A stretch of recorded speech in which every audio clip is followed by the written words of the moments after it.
மக்கள் இப்ப பாருங்க, நான் நிக்கிற இடம் வந்து ராமநாதபுரத்துல இருக்கிற நம்ம ராமநாதபுரம் மாவட்ட ஆட்சியர் அலுவலகத்தின் வாசல்ல இருக்கக்கூடிய மன்னர் ரிபல் முத்துராமலிங்க சேதுபதியோட சிலை முன்னாடி தான் நின்றுட்டு இருக்கோம்.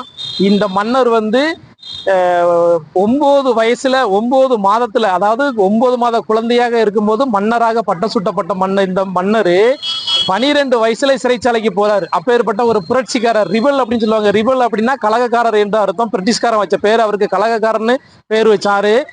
12 வயசுல சிறைச்சாலைக்கு போனவர் அதன் முன்பு வெளியே வந்து திரும்ப மக்கள் புரட்சி பண்ணனால மீண்டும் சிறையில் அடைக்கப்பட்டு மொத்தம் 24 ஆண்டுகள் சிறையில் இருந்திருக்கிறாரு. அப்படி இந்த மக்களுக்காக 24 ஆண்டுகள் சிறையில் இருந்த அந்த மன்னர் ரிபல் முத்துராமலிங்க சேதுபதியை இரும்பு கூண்டு போட்டு அடைச்சி வச்சிருக்காங்க.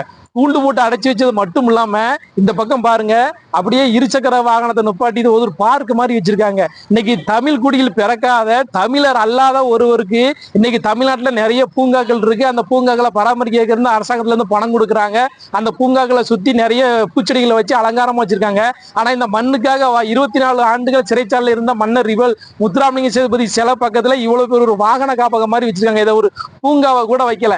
இதை வந்து அடுத்து வரக்கூடிய நகராட்சி நிர்வாகம், இப்ப இந்த 2 மாசம் தான் இருக்கு, சட்டமன்ற தேர்தல் வரப்போகுது, அடுத்து வரக்கூடிய நகராட்சி நிர்வாகம் இது ஒரு பூங்கா அமைச்சு இந்த மன்னர் ரிபல் முத்துராமலிங்க சேதுபதியின் புகழை இந்த மக்களுக்கு தெரியப்படுத்துற மாதிரி இதை ஒரு பூங்காவா அமைச்சு இந்த இருசக்கர வாகன காப்பகமா இருக்கிறத மாத்தி பூங்காவா அமைக்கணும் அப்படிங்கிறத கேட்டுக்கிறேன்.